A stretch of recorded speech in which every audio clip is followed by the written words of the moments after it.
তোমরা ইহুদদের মুখালাফাত এইভাবে করো যে ওরা রাখে একটা, তোমরা রাখবা দুইটা।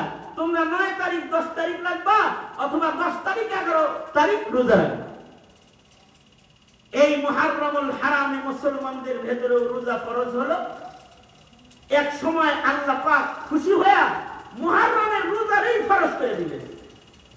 যখন রমজানের রোজার ফরজিয়ত আসে নাই, তখন মুহররম মাসের রোজাটাই ফরজ ছিল।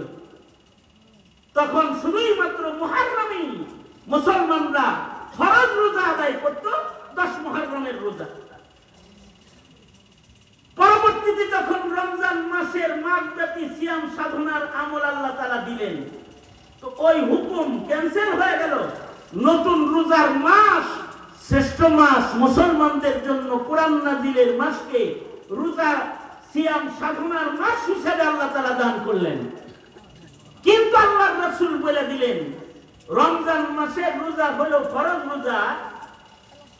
আফদালুস সিয়াম বাদা রমাদান, রমাদানের পরে সবচেয়ে উত্তম রোজা হলো শাহরুল্লাহিল মুহররম।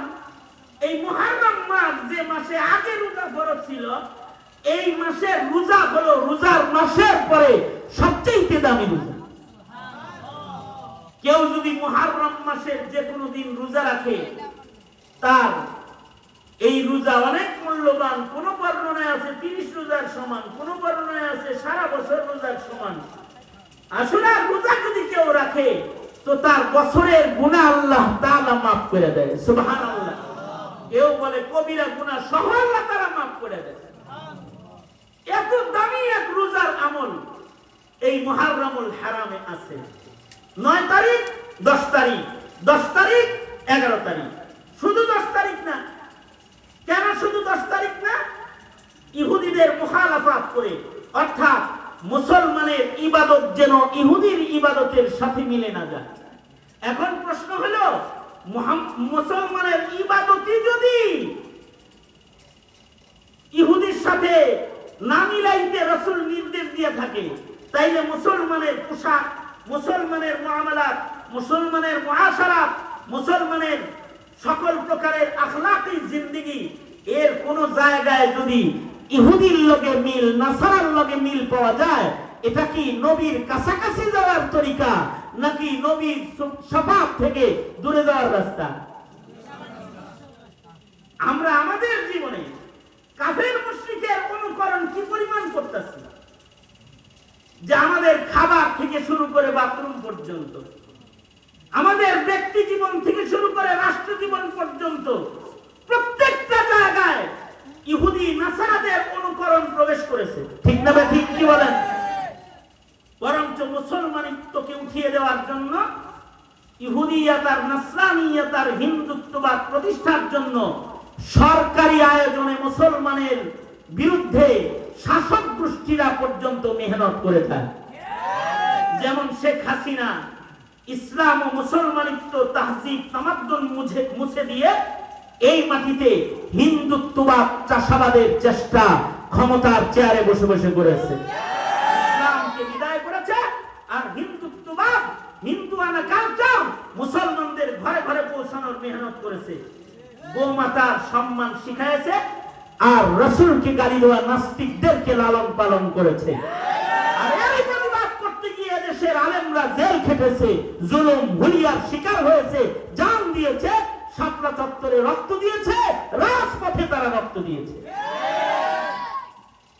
এই 5 আগস্টের সফলতা অথবা স্বাধীনতা, এটাও এই স্বাধীনতার পেছনে দুটি জিনিস লুকিয়ে ছিল। একটা হলো মুসলমানিত্ব রক্ষার আন্দোলন, আরেকটা হলো জুলুম আর অত্যাচার থেকে জাতিকে মুক্তকরণ। হাসিনার জুলুম থেকে জাতিকে মুক্ত করতে এদেশের ছাত্র জনতারা পর্যন্ত রাজপথে নেমে গিয়েছিল।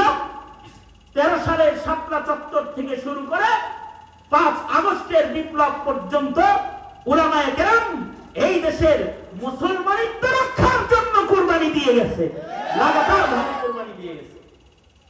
যেই কুরবানির বদৌলতে আল্লাহ তাআলা হিন্দুদের দালালকে হিন্দুদের কাছে পৌঁছে দিয়েছে। আর মুসলমানদের কিন্তু সময় এসেছে ইহুদিয়াত আর নাসরানিয়াতকে না বলে এই মুহাররমুল হারামে শপথ গ্রহণ করার সময় এসেছে যে আমরা মুহাররমুল হারামে শপথ করব যে মুসলমানের হারিয়ে যাওয়া মুসলমানিত্ব আমরা মুসলমানদের ঘরে ঘরে ফেরত দিব। এই শপথ নেওয়ার সময় এসেছে। এটা কিন্তু মুহাররমুল হারামের একটা বিপ্লবী শিক্ষা। আল্লাহর রাসূল সাল্লাল্লাহু আলাইহি ওয়াসাল্লাম মুহররমে নিজের উম্মতকে এই শিক্ষা দিয়ে গেছেন। এমনকি মুহররম মাসে যদি কেউ তার আলো ইয়ালের জন্য ভালো খানার ইন্তজাম করে, আল্লাহর রাসূল বলেন মান ওয়াসা আলা আহলিহি, মুহররম মাসে কেউ যদি আশুরার দিবসে কেউ যদি তার পরিবার পরিজনের জন্য ভালো খানার ইন্তজাম করে, আর যদি পরিবারের জন্য মুহররমের 10 তারিখে যদি কেউ খরচ করে, হাত প্রশস্ত করে, মহান আল্লাহ সারা বছর তাকে রিজিকের প্রশস্ত দরওয়াজা খুলে দিবে। মুহররম মাসের বাজার ঘাটের দামও বেশি, মুহররমের নামাজের দামও বেশি, মুহররমের রোজার দামও বেশি। কারণ মুহররম 12 মাসের মধ্যে একটা সম্মানিত মাস।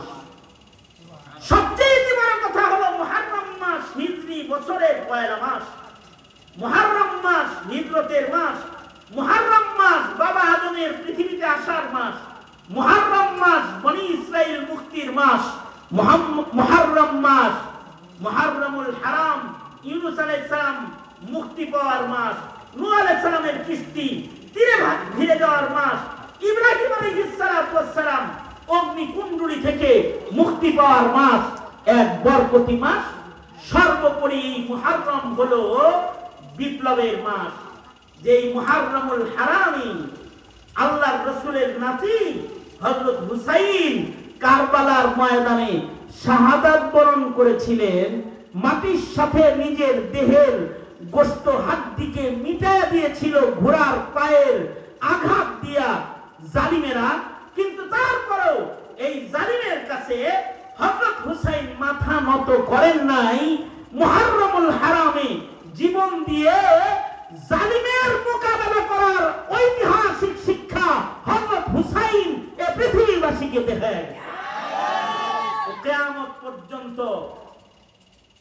কারণ হযরত হাসান আর হুসাইন তো সাইয়্যিদা শাবাবি আহলিল জান্নাহ। তোমরা যারা যুবক আছো, এই যুবক জান্নাতি যুবকদের সর্দার হলেন হযরত হাসান আর হযরত হুসাইন। আল হাসান ওয়াল হুসাইন সাইয়্যিদা শাবাবি আহলিল জান্নাহ। জান্নাতি রমণীদের সর্দার হলেন হযরত ফাতেমা। আর জান্নাতে যে সকল যুবকরা থাকবে, জান্নাতি যুবকদের সর্দার জান্নাতের ভেতরে হবে হযরত হাসান আর হযরত হুসাইন। আরবে হাসান হুসাইন নাম। হাসান হুসাইন জন্মের পূর্বে কারোর নাম পৃথিবীতে হাসান রাখা হয় নাই। হুসাইন জন্মের পূর্বে পৃথিবীতে কারোর নাম হুসাইন রাখা হয় নাই।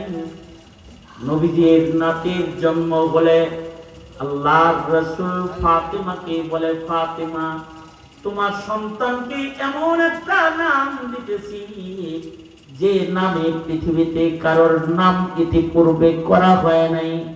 তোমার এই সন্তান আমার নাতির নাম আমি হাসান দিলাম।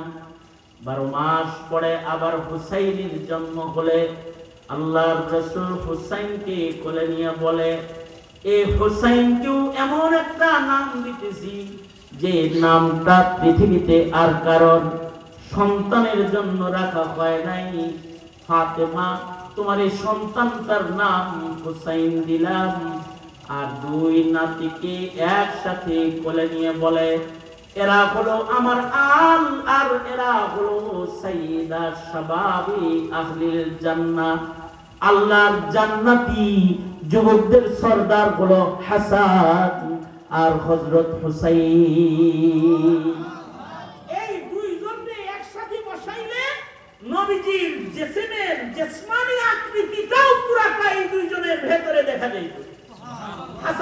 হুসাইন। চেহারাটা হযরত হুসাইনের নবীজির মতো ছিল, দেহ অঙ্গুলি বক্ষ এবং দেহ গঠন হযরত হাসানের নবী পাকের মতো ছিল।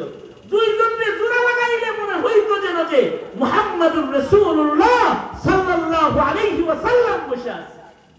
আর আল্লাহর রাসূল সাল্লাল্লাহু আলাইহি ওয়াসাল্লামের এই দুই নাতির দ্বিতীয় নাতি ক্ষমতালিপ্সু ইয়াজিদি বাহিনীর মোকাবেলায় নবীজির সুন্নতের বাইআতকে করার জন্য মদিনাতুল মুনাওয়ারা থেকে স্বপ্নযোগে নবীর নির্দেশে হযরত হুসাইন শামের দিকে রওনা শুরু করলেন।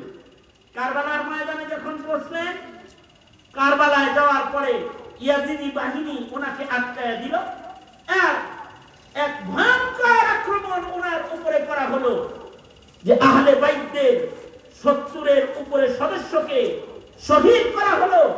হযরত হুসাইনকে কারবালার প্রান্তরে ওনার লাশকে ফেলে দিয়ে তার উপরে যুদ্ধের ঘোড়া চালায়া ঘোড়ার পায়ের আঘাতে ওনার লাশকে কারবালার মাটির ভেতরে বিছায়া দেওয়া হলো। কারণ ক্ষমতা লিপ্সু যারা হয় ওদের কাছে হুসাইনের দামও থাকে না, নবীর দামও থাকে না, নবীর নাতির দামও থাকে না। এর কারণেই যারা ক্ষমতা লিপ্সু তাদের কাছে নবীর নায়েবের দামও থাকে না, তাওবেলের দামও থাকে না, অলির দামও থাকে না, পীরের দামও থাকে না।